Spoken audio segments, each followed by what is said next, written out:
আমার মতো এই মুরগিটা অনেক লক্ষ্মী। ডাক দিলেই সে চলে আসে।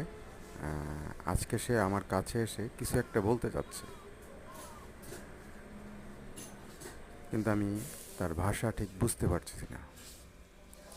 আপনারা যদি কেউ বুঝে থাকেন তাহলে কমেন্ট করে আমাকে জানিয়ে দিন সে আমাকে কি বলতে চাচ্ছে। মুরগি পালন করি অনেক দিন থেকেই, ওদের ভাষা বোঝার চেষ্টা করি। তারপরে যারা অভিজ্ঞ আছেন তারা যদি আমার পাশে এসে দাঁড়ান বা কোনো পরামর্শ থাকলে আমাকে জানাতে পারেন, আমি সেই অনুযায়ী চলার চেষ্টা করবো ইনশাআল্লাহ। সবাই ভালো থাকুন, সুন্দর থাকুন, সুস্থ থাকুন।